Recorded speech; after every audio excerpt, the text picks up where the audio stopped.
नमस्कार, मी धनंजय उंडे आणि स्पर्धा मंच या डिजिटल प्लॅटफॉर्मवर आपलं सर्वांचं स्वागत। आपण सध्या पाहतोय महाराष्ट्राचा भूगोल आणि या घटकाअंतर्गत आपला पुढचा टॉपिक आहे। टॉपिकचं नाव काय बघा, महाराष्ट्रातील खनिजे आणि ऊर्जा संसाधने। आपण सुरू करूया। बघा, पहिला मुद्दा आहे तुमचा खनिज। खनिज म्हणजे काय बघा, असेंद्रिय आणि निश्चित स्वरूपाची संरचना असणाऱ्या एकजिनसी पदार्थ म्हणजे खनिज होय। बघा, या खनिजाच्या व्याख्येमध्ये काय म्हटलंय, दोन मुद्दे आपल्याला लक्षात घ्यायचे। तर असेंद्रिय आणि निश्चित स्वरूपाची संरचना, हे दोन शब्द महत्त्वाचे आहेत तुमच्या खनिजाच्या बाबतीत। इथं सेंद्रिय किंवा अनिश्चित स्वरूपाची संरचना अशा प्रकारे शब्द फिरून तुम्हाला चुकवण्याचा प्रयत्न केला जाऊ शकतो, पण आपल्याला लक्षात घ्यायचे खनिजामध्ये असेंद्रिय आणि निश्चित स्वरूपाची संरचना असणारा पदार्थ असतो। बघा, त्यानंतर बघा आता प्रमुख खनिजे। खनिजे आपण व्याख्या पाहिली। आता खनिजांचे दोन प्रकार, एक आहे तुमचा धातू खनिजे आणि अधातू, बरोबर। हे धातू आणि अधातू हे त्याचे दोन मुख्य प्रकार झाले। पुन्हा धातूचे दोन उपप्रकार आणि अधातूचे दोन उपप्रकार केले जातात। बघा, आपण पाहूया धातूचे काय आहेत। धातूचं पहिलं आहे तुमचं लोह आणि लोह खनिजे आणि अलोह खनिजे, बरोबर। लोह खनिजे कोणते, अलोह खनिजे कोणती आपण पाहूया, पण त्यापूर्वी बघा अधातूचे पुन्हा इंधन खनिज आणि इतर खनिजे असे प्रकार आहेत। आपण सुरुवात करूया। बघा, लोह खनिजाचं पहिलं आहे, लोह खनिजातलं पहिला प्रकार किंवा पहिलं उदाहरण लोह खनिज, चुनखडक, निकेल आणि मॅंगनीज हे चार आहेत तुमचे लोह खनिज आहेत। अलोह खनिजामध्ये बघा बॉक्साइट, शिशे, जस्त, कथील। आता लोह आणि अलोह मधलं साधं म्हणजे आपल्याला प्रॅक्टिकल पॉईंट ऑफ व्ह्यू लक्षात घ्यायचं असेल तर काय, तर ज्यांना हे चुंबकीय गुणधर्म असणारे, हे जे सर्व आहेत हे तुमचे चुंबकीय गुणधर्म असणारे पदार्थ आहेत। तर हे चुंबकीय गुणधर्म ह्यांच्यामध्ये चुंबकीय गुणधर्म नसतात। त्यानंतर पुढचा बघा इंधन खनिजांमध्ये तुमचं कोळसा, पेट्रोलियम आणि नैसर्गिक वायू हे आपल्याला लक्षात येतं। हे आपल्या नेहमीच्या ऐकण्यातले वाचनातले शब्द आहेत। त्यानंतर इतर खनिज जे अधातू मधला एक प्रकार आहे अभ्रक, इथे हे डबल झाला शब्द, एक मिनिट, अभ्रक आणि पोटॅश हे दोन लक्षात ठेवायचे आपल्याला। म्हणजे एकंदरीत आपल्याला लक्षात घ्यायचे दोन मुख्य प्रकार, धातू अधातू, त्याचे पुन्हा धातूचे दोन, लोह आणि अलोह, अधातूचे इंधन आणि इतर, असे एकूण चार उपप्रकार आहेत। आता बघा पुढचा मुद्दा काय म्हणतोय, महाराष्ट्रातील खनिज संपत्ती। आपण आता व्याख्या पाहिली। आता महाराष्ट्रामध्ये काय परिस्थिती आहे खनिजांची आपण पाहूया। बघा, भारताचा विचार करता खनिज उत्पादनामध्ये महाराष्ट्र कितव्या क्रमांकावर आहे, 11। हा आकडा लक्षात ठेवायचा आपला, आपण 11व्या क्रमांकावर आहोत। त्यानंतर देशामधील एकूण खनिज उत्पादनात महाराष्ट्राचा वाटा 4% आहे, बरोबर। हा सुद्धा आकडा आपल्याला लक्षात ठेवायचा आहे, पर्सेंटेज किती आहे। त्यानंतर एकूण क्षेत्रफळापैकी सुमारे 19% क्षेत्रफळ, म्हणजे एकूण महाराष्ट्राचं क्षेत्रफळ विचारात घेतलं त्यातलं 19% क्षेत्रफळ हे खनिज संपत्तीच्या दृष्टिकोनातून महत्त्वपूर्ण आहे असं म्हटलं जातं, बरोबर। आता आपण काय करू, या पहिल्या 3 वाक्यांवर काय प्रश्न विचारला जातो बघू। प्रश्न येऊन गेलेला आहे, कितवा क्रमांक आहे, 11वा क्रमांक आहे, लक्षात ठेवायचं। एकूण खनिज उत्पादनात महाराष्ट्राचा वाटा किती आहे, फक्त 4% आहे। आणि महाराष्ट्राच्या एकूण क्षेत्रफळापैकी किती क्षेत्रफळ खनिज संपत्तीच्या दृष्टीने महत्त्वाचं आहे, तर 19%। त्यामुळे हे 11, 4 आणि 19 हे 3 आकडे आपल्याला लक्षात ठेवायचे आहेत। त्यानंतर पुढचा मुद्दा बघा, खनिज संपत्तीचे विभागनिहाय वितरण, म्हणजे आपले जे 6 विभाग आहेत प्रशासकीय, त्यानुसार त्यांचं वितरण कसं आहे ते आपल्याला पाहायचंय। बघा, नागपूरमध्ये 60%, कोकणामध्ये 20%, अमरावतीमध्ये 10%, औरंगाबादमध्ये 5%, पुण्यामध्ये 3%, नाशिकमध्ये 2%, बरोबर। म्हणजे तो आपल्याला लक्षात येते बघा, हे पहिले जे 3 आहेत यामध्ये 60, 20, 80, 20, 80 प्लस 10, 90, म्हणजे 3च विभागामध्ये जवळपास काय तुमचं 80% खनिज आढळून येतात, बरोबर। आणि राहिलेले 3 ह्यांच्यामध्ये एकूण वाटा आपला 10% आहे। त्यामुळे आता बघा ह्या टेबलवर प्रश्न असा येईल की खालीलपैकी कोणत्या विभागामध्ये सर्वाधिक खनिजे आढळून येतात, तर तुमचं उत्तर असणार आहे नागपूर, कारण तिथे 60% आहे। त्यानंतर आणखी एक प्रश्न असा होऊ शकतो, खालीलपैकी कोणत्या विभागामध्ये सर्वात कमी तुमचं खनिज आढळून येतात, तर त्याचं उत्तर आहे नाशिक, ह्यामध्ये फक्त 2% खनिज आढळून येतात। आणखी एक प्रश्न असा होतो की उतरता क्रम लावा, नागपूर, कोकण आणि अमरावती आहे। बघा, नागपूर, कोकण आणि अमरावती हे असं लक्षात ठेवू शकता तुम्ही, बरोबर। AM AU त्यानंतर पुणे, नाशिक, सगळ्यात सुरुवातीला तुमचं नाशिक आहे, त्यानंतर कोकण आहे, त्यानंतर औरंगाबाद अमरावतीमध्ये जो गोंधळ आहे बघा, तिथं पुन्हा ए लिहिलं, त्यानंतर तुमचं यम आधी येतं अल्फाबेटिकली म्हणून अमरावती, आणि औरंगाबादचं तुमचं यू नंतर येतं म्हणून AMAU असं ठेवायचं. त्यानंतर पुणे येतं आणि सगळ्यात शेवटी तुमचं नाशिक आहे. हे एन आणि एन सर्वात सुरुवातीला आणि शेवटीला येतं असं मी लक्षात ठेवतो, म्हणजे माझं बाकीचं कन्फ्युजन होत नाही. बरोबर. प्रश्न काय येऊ शकतो? चढता क्रम लावा, उतरता क्रम लावा, किंवा सर्वाधिक वाटा कुठं आहे. बघा पुढचा मुद्दा आहे तुमचा लोह खनिज. आता बघा पहिलं वाक्य आहे ना, ते आपल्याला प्रश्न येईल, हा जो आकडा आहे 20%, यामध्ये काहीतरी बदल करून प्रश्न विचारला जाऊ शकतो, किंवा रिकाम्या जागेसाठी विचारला जाऊ शकतो. लोहाचे प्रमाण 20%पेक्षा कमी असेल तर असे लोह खनिज आर्थिकदृष्ट्या उपयुक्त ठरत नाही. म्हणजे ह्याचा अर्थ काय घ्यायचा, जे कोणतं लोह खनिज आहे त्यामध्ये लोहाचं प्रमाण किमान 20% असलं तरच ते तुम्हाला आर्थिकदृष्ट्या इकॉनॉमिकल पॉईंट ऑफ व्ह्यूनं उपयुक्त ठरतं. हा वाक्य एक बरोबर झालं. 20% याकडे लक्षात ठेवायचं आपल्याला. किती टक्के पाहिजे? किमान तुमचं 20% पाहिजे. त्यानंतर महाराष्ट्रात प्रामुख्याने कोणत्या प्रकारचे लोह खनिज आढळते असा प्रश्न आला तर लक्षात ठेवायचे, हेमेटाइट नावाचा जो प्रकार आहे तो महाराष्ट्रामध्ये सर्वाधिक प्रमाणात आढळून येतो. उत्तर काय आहे याचं? हेमे. त्यानंतर ज्यावर प्रश्न वारंवार विचारला जातो तो असतो तुमचा प्रकार आणि लोहाचं प्रमाण. ह्यांचा चढता क्रम लावा, उतरता क्रम लावा, किंवा लोहाचं प्रमाण किती आहे असा सरळ सरळ प्रश्न विचारला जातो. पण शक्यतो जोड्या लावा असा प्रश्न आहे. रंगावर कधी प्रश्न आलेला नाहीये, पण तरी सुद्धा आपण आता हे लक्षात कसं ठेवायचं बघूया. बघा तुमचं मॅग्नेटाइट आहे प्रकार, ह्याचं लोहाचं प्रमाण आहे तुमचं 70%. त्यानंतर हेमेटाइट आहे, ह्याच्यामध्ये 60 ते 70%. लिमोनाइट आहे, लिमोनाइटमध्ये तुमचं काय होतं 50 ते 60%. आणि सिडेराइटमध्ये तुमचं 10 ते 50% लोहाचं प्रमाण आहे. बघा आता हा जो उतरता क्रम आहे तो लक्षात कसा ठेवायचा. मॅग्नेटाइट फॉर M, त्यानंतर हेमेटाइट फॉर H, त्यानंतर लिमोनाइट L आणि सिडेराइट H. बघा आता ह्याच्यावरून आपल्याला काही लक्षात येत नाही, म्हणजे MH ह्याच्यामध्ये काय तुमचं अल्फाबेटिकल ऑर्डर लागते का नाही. पण मी असं लक्षात ठेवलं होतं की महाराष्ट्र, आपण महाराष्ट्राला काय लिहितो शॉर्ट फॉर्म मध्ये MH, बरोबर.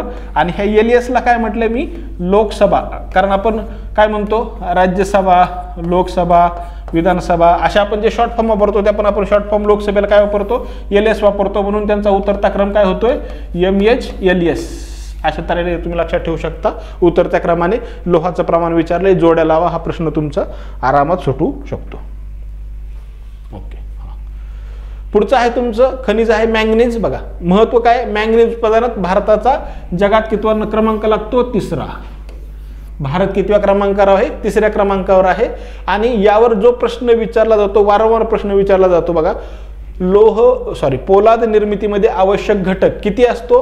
ज्यावेळेस तुम्ही 1 मेट्रिक टन पोलादाची निर्मिती करता तेव्हा 7 ते 8 किलो किंवा ॲट मॅक्स 10 kg पर्यंत, बरोबर, काय लागतं तुम्हाला? मॅंगनीजची आवश्यकता लागते. यावर प्रश्न खूप वेळा येऊन गेलेला आहे. प्रश्न जरी आकडेवारीवर नसेल आला तर लोह पोलाद निर्मितीमध्ये खालीलपैकी कोणत्या खनिजाचा वापर केला जातो? तर उत्तर त्याचं मॅंगनीज आहे. आणि बघा काय होतं मॅंगनीजचा फायदा? पोलादाची मजबूती वाढते आणि कठीणपणा वाढतो. म्हणजे 2 फायदे होतात इकडं, मजबूती आणि कठीणपणा वाढण्याचं काम करते काय तुमचं मॅंगनीज करतं. शिवाय पोलादाची झीज कमी होण्यास मदत होते. म्हणजे एकूण काय करतायत? 3 फायदे आहेत. त्यानंतर पुढचा मुद्दा आहे, भारताचा विचार करता महाराष्ट्रामध्ये 40% इथं मॅंगनीज पाहिजे होतं, मॅंगनीजचे साठे आहेत. आता बघा यावर प्रश्न काय आलेला आतापर्यंत तुम्हाला मी सांगितलं कोणता घटक लागतो पोलादीमध्ये, पोलाद उत्पादनात, तर मॅंगनीज असतं. रिकामी जागा किंवा ऑप्शन मध्ये दिलेला आहे. फायदे काय? मजबूती, कठीणपणा आणि झीज कमी होण्यास मदत. आणि आणखी एक प्रश्न आलाय की महाराष्ट्रामध्ये साठे किती आहेत? तर महाराष्ट्रामध्ये साठे किती आहेत? 40% आहेत. बघा एकाच राज्यामध्ये एवढे साठे आहेत, ह्याचा अर्थ महाराष्ट्र काय असणार आहे साठ्यांच्या बाबतीमध्ये? एक फर्स्ट नंबर आहे. कशाच्या बाबतीमध्ये? साठाच्या बाबतीमध्ये तुमचं किती आहे? 1 नंबरला आहे मॅंगनीज. ओके. पुढचा आपलं खनिज आहे बघा बॉक्साईट. बॉक्साईट बघा, बॉक्साईट हे अल्युमिनियम ऑक्साईड खनिजापासून अल्युमिनियम तयार केलं जातं. आपण काय म्हणतो बॉक्साईट पासून काय होतं तुमचं अल्युमिनियम तयार होतं. पण ते बॉक्साईट म्हणजे काय असतं हे अल्युमिनियम ऑक्साईड असतं आणि त्या अल्युमिनियम ऑक्साईड पासून काय केलं जातं तुमचं अल्युमिनियम तयार केलं जातं. पुढचा मुद्दा आहे महाराष्ट्राच्या दृष्टिकोनातून. बघा महाराष्ट्रामध्ये उत्पादित होणाऱ्या एकूण बॉक्साईटपैकी 80% बॉक्साईट हे अल्युमिनियम तयार करण्यासाठी वापरले जाते. म्हणजे समजा महाराष्ट्रामध्ये 100 kg जर बॉक्साईटचं जर खनन होत असेल उत्पादन होत असेल तर त्यातलं 80 kg वापरलं जातं तुमच्या अल्युमिनियम निर्मितीसाठी वापरलं जातं. आणि यावर आणखी एक प्रश्न येऊन गेलाय बघा मुद्दा हा भारताचा विचार करता बॉक्साईटचे किती टक्के उत्पादन तर 21%. इथं उत्पादन आहे हा हे 21% तुमचं उत्पादन आहे हा साठा नाहीये. ह्यावर प्रश्न येऊन गेलेला आहे. उत्पादन 21% आहे बॉक्साईटचं. त्यानंतर ह्यावर सुद्धा प्रश्न येऊन गेलाय कोल्हापूर येथे उत्पादित केले जाणारे बॉक्साईट हे कुठं पाठवलं जातं बेळगाव येथे कोणती तुमची इंडियन अल्युमिनियम कंपनी कोणती आहे इंडियन अल्युमिनियम कंपनी ही आहे कुठं तुमची बेळगाव येथे आहे आणि इथं पाठवलं जातं तुमचं कोल्हापूर येथे उत्पादित केलेलं बॉक्साईट. आणखी एक प्रश्न जो वारंवार विचारला जातो सिंधुदुर्ग जिल्ह्यातील या टिंब या बंदरामधून बॉक्साईटची निर्यात केली जाते तर त्याचं उत्तर आहे रेडी. बरोबर. किंवा असा प्रश्न विचारला जातो रेडी बंदरामधून खालीलपैकी कोणत्या खनिजाची निर्यात केली जाते तर त्यावेळेस त्याचं उत्तर काय असणार आहे बॉक्साईट असते. त्यामुळे सिंधुदुर्ग रेडी आणि बॉक्साईट हे 3 शब्द आपल्याला लक्षात ठेवायचे. ते एकमेकाशी इंटरलिंक केले तर तुमचा एक प्रश्न नक्की होतो. ओके. हां आता बघा पुढचं खनिज आहे किंवा ऊर्जा संसाधन आहे म्हणता येईल आपण कोळसा. निर्मिती कधी झालेली बघा 300 दशलक्ष वर्षापूर्वी कोळशाची निर्मिती झाली असं म्हटलं जातं. आणि जे कोणतं युग होतं त्याला काय म्हटलं जातं कार्बनिफेरस. इतर कालावधी लक्षात घ्या हा 300 दशलक्ष वर्षापूर्वी ह्याची निर्मिती झालेली आहे कोळशाची असं म्हटलं जातं.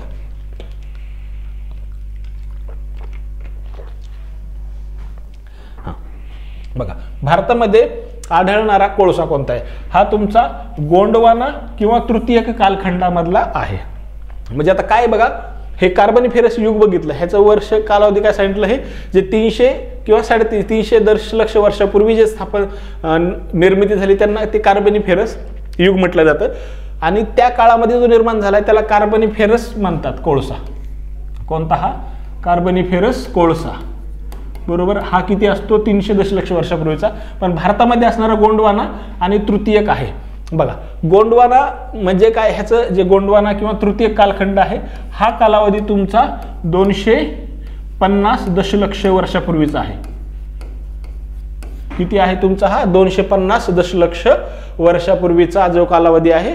आणि जर तुम्हाला प्रमाण जर विचारलं एकूण 100% जर आपण पाहिलं तर गोंडवाना जो प्रकार आहे तो आपल्याकडे 98% आणि तृतीयक किंवा तृतीय कालखंडामधला हा तुमचा किती 98% तुमचा कोळसा कोणता आहे तुमचा गोंडवाना किंवा तृतीय कालखंडामधला आहे. पुढचा मुद्दा आहे बघा भारताचा विचार करता महाराष्ट्रामध्ये दगडी कोळशाचे किती टक्के 4% साठी आहेत. आपण बघा मॅंगनीजच्या बाबतीत बघितलं होतं मॅंगनीज मध्ये किती तुमचं 40% साठा होते. पण इथं कोळशाच्या बाबतीमध्ये दगडी कोळशाच्या फक्त त्याला 10 भागायचं फक्त 4% आहे. कोळसा फक्त 4% आहेत. बरोबर. पुढचा प्रश्न ह्या वेळेवर प्रश्न खूप वेळा येऊन गेला दगडी कोळशाच्या संदर्भात खालीलपैकी कोणत्या नदीचे खोरे महत्वपूर्ण आहे तुमचं हे वर्धा नदीचे खोरे अत्यंत महत्वाचे आहे. आणि त्यातले त्यात बघा हे बल्लारपूर जे आहे तुमचं कुठं आहे बल्लारपूर हे चंद्रपूर जिल्ह्यामध्ये येतं. इथं एकूण महाराष्ट्रापैकी 70% साठे जर महाराष्ट्रामधील 100% साठे विचारात घेतले तर त्यातले 70% साठे फक्त तुमच्या बल्लारपूरमध्ये आहेत. किती आहेत ते 70% आहेत. कुठं आहे तुमचा हा चंद्रपूर जिल्ह्यामध्ये आहे. त्यानंतर पुढचा प्रकार आहे बघा आता इथं सुद्धा प्रश्न आला जो विचारला जातो अँथ्रासाइट हे नाव दिलेत प्रकार आणि त्याचं कार्बनचं प्रमाण आहे ते पाहायचे आधी आपण पुन्हा एकदा यांचे रिव्हिजन करू. कार्बनिफेरस 300 दशलक्ष वर्ष भारतामध्ये कार्बनिफेरस काळातला कोळसा आढळून येत नाही हे लक्षात ठेवायचे. भारतामध्ये कोणता आढळतो तुमचा गोंडवाना आणि तृतीयक त्यांचा कालावधी किती असतो 250 दशलक्ष वर्षापूर्वी ह्यांची निर्मिती झाली असं म्हटलं जातं। आणि भारतामध्ये आढळणाऱ्या एकूण कोळशामध्ये गोंडवानातलं प्रमाण किती आहे तुमचं 98% प्रमाण आहे। महाराष्ट्रामध्ये दगडी कोळशाचे साठे किती आहेत फक्त 4%। मॅंगनीजचे आपण बघितलं होतं 40%, इथं डायरेक्ट 10 भागायचं 4% आहेत। सर्वाधिक महत्त्वाचं खोरं तुमचं वर्धा नदीचं खोरं आहे, बरोबर। त्यानंतर हे आणि वर्धा नदीच्या खोऱ्यामधले एक गाव महत्त्वाचं आहे, शहर लक्षात घ्या बल्लारपूर। बल्लारपूरमध्ये महाराष्ट्राच्या एकूण साठ्यापैकी 70% साठे आढळून येतात। कुठेही तुमचं बल्लारपूर हे चंद्रपूरमध्ये, बरोबर। हा वरचा मुद्दा आपला जवळपास क्लिअर झाला असं मी समजतो। त्यानंतर प्रश्न येतो बघा पुन्हा हा कोळशाचा प्रकार आणि कार्बनचं प्रमाण, बरोबर। अँथ्रासाइट, बिट्युमिनस, लिग्नाइट आणि पीट। आता प्रश्न जो विचारला जातो म्हणजे आता बघा हा तुमचा गोंडवाना कालखंड सांगितला मी, कालखंड, पण भारतामध्ये आढळून येणारे तुमचे कोळसा कोणता आहे असा जर प्रश्न आला तर त्याचं उत्तर लक्षात ठेवायचं। भारतामध्ये सर्वाधिक जास्त प्रमाणाचे लिग्नाइट प्रकारचा जो कोळसा आहे तो भारतामध्ये खूप मोठ्या प्रमाणात आढळून येतो, म्हणजे अँथ्रासाइट नाहीच, बिट्युमिनस नाही, लिग्नाइट आहे तो इंडियामध्ये मोठ्या प्रमाणामध्ये आढळून येतो। आता आपल्याला बघायचं कोळशाचं प्रमाण आणि त्यांचा प्रकार यांच्या जोड्या कशा लावायच्यात बघा। अँथ्रासाइटचं A, त्यानंतर बिट्युमिनसचं B, त्यानंतर लिग्नाइटचं L आणि शेवटी सर्वात पीठ।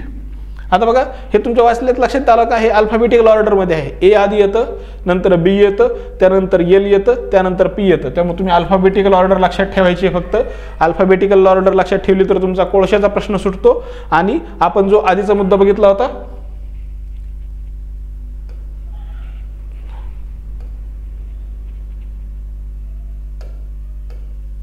लोह खनिज, लोह खनिजला मी काय सांगितलं होतं, महाराष्ट्र लोकसभा हा जो आपण शॉर्ट फॉर्म तयार केला होता, त्यामुळे लोह खनिजसाठी लोकसभा लक्षात ठेवा। आणि तुमचा जो कोळसा आहे त्यासाठी तुम्ही काय लक्षात ठेवायचे, तुमची अल्फाबेटिकल ऑर्डर लक्षात ठेवायची AB LP आणि तुमचा प्रश्न सुटणार आहे। आता बघा पुढचं आहे तुमचं ऊर्जा खनिज पेट्रोलियम। काय आहे महत्व बघा पेट्रोलियमचं, जगभराच्या एकूण ऊर्जेपैकी 50% गरज तुमचं काय, तुमचं फक्त पेट्रोलियम पदार्थापासून भागवली जाते। म्हणजे 100% जर ऊर्जा आपण वापरतोय असं धरलं तर त्यातली 50% ऊर्जा फक्त पेट्रोलियम पासून येते, बरोबर। आता हे झालं जगाचं विचार। आता आपल्याला थेट महाराष्ट्र किंवा भारताच्या पॉईंट ऑफ व्ह्यू येताना एक मुद्दा आहे, त्यावर खूप वेळा प्रश्न विचारला जातो, ते आहे तुमचा बॉम्बे हाय। काय आहे बॉम्बे हाय, हे आपलं एक उत्खनन प्रकल्प आहे पेट्रोलियमचा। कुठं आहे, हा मुंबईच्या पश्चिमेला आहे। आपण सर्व मुद्दे बघू। आता प्रश्न काय आलेला आहे, बॉम्बे हायची सुरुवात कधी झाली यावर प्रश्न येऊन गेला। ही तारीख लक्षात ठेवायची 3 फेब्रुवारी 3/2/74 ही उत्पादनाची सुरुवात आहे। ह्या तारखेवर सुद्धा प्रश्न आलेला आहे। प्रकल्पाचे उपनाव काय ह्यावर सुद्धा प्रश्न येऊन गेलाय, तर बॉम्बे हाय प्रकल्पालाच तुम्ही सागर सम्राट म्हणून सुद्धा ओळखतो। त्यानंतर ठिकाण कुठे, प्रश्न असा आला होता की बॉम्बे हाय हे मुंबईच्या कोणत्या दिशेला आहे, तर कोणत्या दिशेला आहे, तुमच्या पश्चिम दिशेला आहे, बरोबर। आणि हे किती किलोमीटरवर आहे, 176। ह्या दोन्ही बाजूवर प्रश्न आलेला आहे। मुंबईच्या पश्चिमेला 176 किलोमीटर्सवर। ह्याचं संचालन कोण करतं, तुमच्या बॉम्बे हायचं ONGC, बरोबर, तेल आणि नैसर्गिक वायू महामंडळ, oil and natural gas corporation, हे जे संस्था आहे आपली गव्हर्नमेंट ऑफ इंडियाची PSU जी आहे ती काय करते, संचालन करते तुमच्या बॉम्बे हायचं। आणि वैशिष्ट्य काय बॉम्बे हायचं, भारतातील एकूण तेल साठ्यापैकी 50% उत्पादन तुमचं कुठं होतं, तुमच्या बॉम्बे हायमध्ये उत्पादन होतं, 50% उत्पादन होतं, बरोबर। यावर प्रश्न बघा, ही जे आकडेवारी आहे तारीख लक्षात ठेवायची, उपनाव लक्षात ठेवायचे। मुंबईच्या पश्चिमेला 176 किलोमीटर्स, 176 लक्षात ठेवा। आता मुंबईत बघा, हा महाराष्ट्राचा जर तुम्ही नकाशा लक्षात घेतला तर इथं हे मुंबई बेट इथं कुठंतरी येतं, बरोबर। त्यामुळे इकडं तर असायचा काही प्रश्न नाही, बरोबर। इकडं वर मुंबई शहराच्या वर तुमच्या बाकीचे गुजरात बिजरात सुरू होतात, इकडं तुमच्या खाली कर्नाटक म्हणजे महाराष्ट्र आणि कर्नाटक सुरू होतं। एकच दिशा राहते पश्चिम, बरोबर, पश्चिमेला आहे म्हणून पश्चिम फक्त 176 लक्षात ठेवायचे। आणि जर स्पेसिफिकली विचारलं तर तुमचं कोणत्या आखातामध्ये आहे, खंभात आणि कच्छमध्ये कन्फ्यूज करायचं नाही। कच्छ तुमचं गुजरातमध्ये येतं, खंभात हे महाराष्ट्राशी संबंधित आहे। खंभातच्या आखातामध्ये तुमचं बॉम्बे हाय आहे। हा आता बघा पुढचा मुद्दा आहे तुमचा महाराष्ट्रातील औष्णिक विद्युत प्रकल्प। औष्णिक म्हणजे कोळसा वापरून जिथं वीज निर्मिती केली जाते त्या प्रकल्पाला काय म्हणतो आपण, औष्णिक विद्युत प्रकल्प असं म्हणतो। आता ह्या मुद्द्यावर प्रश्न कसा येतो की सर्वाधिक क्षमता कोणती आहे तो प्रश्न विचारला जातो, किंवा त्यांच्या विद्युत केंद्र आणि जिल्हा यांच्या जोड्या, किंवा क्षमता आणि विद्युत केंद्र यांच्या जोड्या, अशा प्रकारे हा प्रश्न विचारला जाऊ शकतो. बघू आपण. पहिले तुमचं औष्णिक विद्युत केंद्र आहे चंद्रपूर आहे नाव, चंद्रपूरमध्येच असणार, बरोबर. ह्याची क्षमता आहे किती तुमची 2920 आणि ही सर्वाधिक आहे. महाराष्ट्रामधले जे औष्णिक विद्युत केंद्र आहेत तर त्यांचा विचार केला तर ते सर्वाधिक आहे. पण हे लक्षात ठेवायचं, हे तुमचं गव्हर्नमेंट ओन आहे, हे खाजगी नाही. खाजगीमध्ये आपण विचार घेत नाही. हे जे सर्व प्रकल्प आहेत हे आपल्या महाराष्ट्र शासनाद्वारे संचालित केले जातात. त्यामुळे तिथं तुमचं चंद्रपूर आहे. जर प्रायव्हेट प्लेयर असेल तर तिथं उत्तर प्रायव्हेट प्लेयरचं आहे, त्यांचं उत्पादन जास्त आहे, क्षमता जास्त आहे. त्यानंतर पुढचं आहे कोराडी, हे पुन्हा नागपूरमध्ये आहे, 2400 आहे.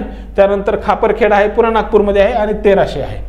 त्यानंतर फेकरी आहे जळगाव 1220, परळी आहे बीडमध्ये, एकलहरी आहे नाशिक, पारस आहे अकोल्यामध्ये, चोला ह्यावर प्रश्न विचार गेलेला आहे. हे ठाण्यामध्ये होतं का म्हणतोय, कारण तिथून आता उत्पादन आपण बंद केलेलं आहे, त्यामुळे ते आता कार्यरत नाही, त्यामुळे बंद आहे. प्रश्न असा येऊ शकतो, खालीलपैकी कोणते औष्णिक विद्युत केंद्र सध्या कार्यरत नाही, तर लक्षात ठेवायचं ते चोला आहे, ठाणे जिल्ह्यामधलं, जे बंद करण्यात आलेलं आहे. आणि एकूण क्षमता जर विचारली तर आपली 10,170 आहे. 10,170 आहे महाराष्ट्राची एकूण क्षमता औष्णिक विद्युत केंद्रामध्ये. प्रश्न काय येतोय बघा, मी तुम्हाला सांगितलं औष्णिक विद्युत केंद्राच्या जोड्या लावा. जोड्या लावताना बघा, जोड्या लावताना मला एक सांगा, हा प्रश्न विचारतील का कधी चंद्रपूर कोणत्या जिल्ह्यात आहे, चंद्रपूर हे येणार नाही, कारण ऑप्शनच होत नाही, राहत नाही ना तसा, बरोबर. त्यामुळे तो प्रश्न निकाली निघाला. पण चंद्रपूर आपल्याला क्षमतेच्या दृष्टिकोनातून विचारात घ्यायचंय, बरोबर. त्या आता बघा, आपल्याला कोराडी आणि खापरखेडा ह्या दोन्हींचे एक वैशिष्ट्य काय आहे, तर हे तुमचे नागपूरमध्ये आहेत.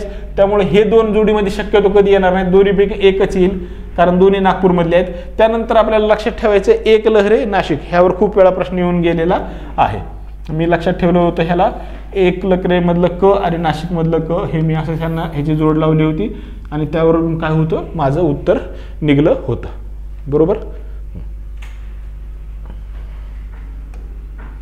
ओके, पुढचं आहे बघा तुमचं जलविद्युत. आता सूत्र दिलंय, सूत्र काय, तसे काही सूत्र आपल्याला विचारणार आहेत, पण माहिती असलं पाहिजे. MGH हे सूत्र वापरून तुमची जलविद्युत काढली जाते. म्हणजे स्थितीज विद्युतचं गतिज विद्युतमध्ये रूपांतर करण्यासाठी काय केलं जातं, तुमचं ते MGH हा फॉर्म्युला वापरला जातो, बरोबर.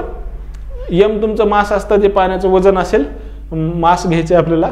त्यानंतर G फॉर ग्रॅव्हिटेशनल कॉन्स्टंट 9.81 आणि हाईट म्हणजे किती उंचीवरून पाणी पडते, म्हणजे त्या MGHचं कायनेटिकमध्ये कसं रूपांतर होतं आणि त्या कायनेटिकपासून तुमचे टर्बाईन फिरून विद्युत निर्मिती केली जाते. सूत्रावर काय विचारणार नाहीत काय सूत्र आहे. पण बघा पुढचा मुद्दा काय, महाराष्ट्रात एकूण 25 जलविद्युत प्रकल्प असून त्यांची एकत्रित क्षमता किती आहे, 2580 आहे, बरोबर. आता लक्षात ठेवण्यासाठी सोपं आहे, संख्या आहे तुमची 25 आणि क्षमता किती आहे 25, म्हणजे पहिले दोन आकडे सेम आहेत, पुढचा फक्त आकडा लक्षात ठेवायचा आहे 80. 25 ची क्षमता तुमच्या 2580 आहे.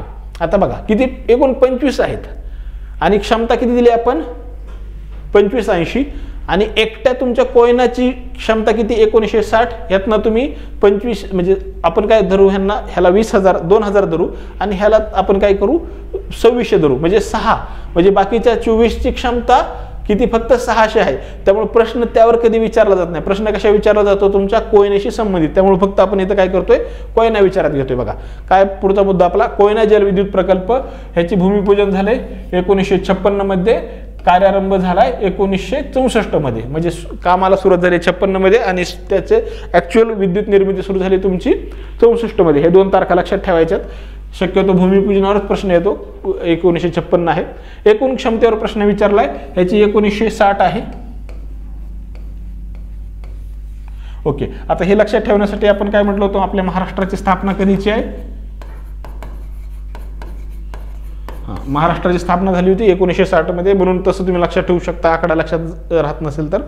दुसरा मुद्दा, सदर जलविद्युत प्रकल्पामध्ये एकूण 4 जलविद्युत केंद्र आहेत, म्हणजे फक्त एकच नाही तर एकूण 4 जलविद्युत केंद्राची एकत्रित क्षमता किती आहे तुमची 1960 आहे, बरोबर.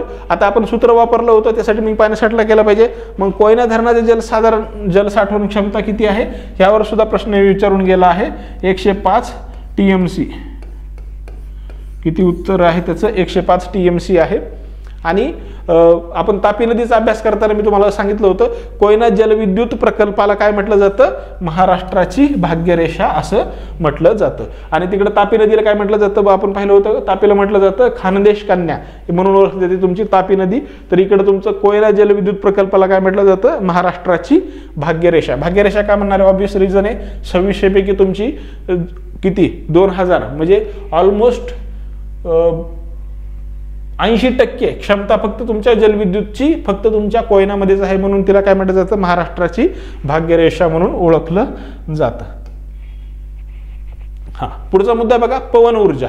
ओके, आता ह्याच्यामधला मुद्दा काय बघा, पवन ऊर्जा निर्मितीसाठी आवश्यक स्थिती काय लागते, वाऱ्याचा वेग किती लागतो. बघा हा वेग 2 प्रकारचा असतो, किमान आणि कमाल. किमान किती पाहिजे, 12 ते 14 किलोमीटर प्रति तास आणि कमाल वेग पाहिजे 50 ते 60. 50 ते 60 म्हणजे काय होतं, एवढी जर वाऱ्याचा वेग असेल तर जो प्रकल्प आहे हा पूर्ण क्षमतेने काम करतो. म्हणजे आपल्या ज्या पवनचक्क्या असतात त्या पवनचक्क्याची क्षमता कितीला गाठली जाते, 50 ते 60 ने जर वारा वाहत असेल तर ते पूर्ण क्षमतेनं काय करतं,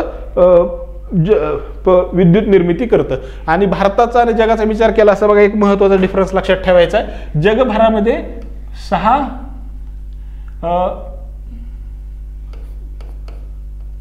मेगावॅट क्षमता असणारे पवनचक्क्या वापरल्या जातात, पण भारतामध्ये आपण काय करतोय, 3 मेगावॅट क्षमता असणाऱ्याच आपण वापरतो. म्हणजे जगाच्या कंप्लीट अर्ध्या टक्के जी क्षमतेच्या ज्या आपण पवनचक्क्या त्या भारतामध्ये वापरल्या जातात.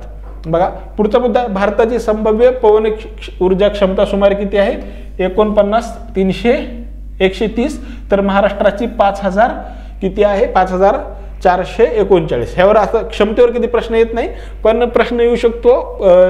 प्रश्न कशावर येतो की महाराष्ट्राची पवन ऊर्जा स्थापित किती आहे. महाराष्ट्र आपण स्थापित मध्ये सुद्धा 3 नंबरलाच आहे आणि संभाव्यमध्ये सुद्धा 3 नंबरला आहेत, हे एक लक्षात ठेवायचे. मी असं लक्षात ठेवलं होतं, पवन मध्ये 3 शब्द आहेत म्हणून हे 3 तुमचं स्थापित, महाराष्ट्र 3 नंबरला बी स्थापित मध्ये आहे आणि क्षमतेमध्ये सुद्धा 3 नंबरलाच आहे. दोन्ही जागेवर किती आहे, आपला 3 नंबर आपण कायम ठेवलेला आहे. त्यानंतर बघा महाराष्ट्रातील हा मुद्द्यावर प्रश्न येऊन गेला वारंवार, महाराष्ट्रातील पवन ऊर्जा प्रकल्प जिल्हा आणि वैशिष्ट्य. हा जामखंडे म्हणून आहे, हा कुठे आहे, तुमच्या सिंधुदुर्ग मध्ये आहे. काय वैशिष्ट्य, हा महाराष्ट्रातील प्रथम प्रकल्प. म्हणजे जामखंडे हा तुमचा कुठं आहे, सिंधुदुर्ग मधला पहिला आहे. आणि पुढचा आहे तुमचा चाळकेवाडी, हा कुठं आहे, साताऱ्यामध्ये आहे. हा महाराष्ट्रातील सर्वात मोठा आहे. बरोबर, सर्वात मोठा कोणता आहे, तुमचा चाळकेवाडी आणि सर्वात आधीचा तुमचा जामखंडे आहे, हे लक्षात ठेवायचं आहे. ओके, अशा तऱ्हेने आपण हा महाराष्ट्रातील खनिजे आणि ऊर्जा संसाधने हा टॉपिक संपवलेला आहे. भेटूया आपण पुढच्या लेक्चरमध्ये. धन्यवाद.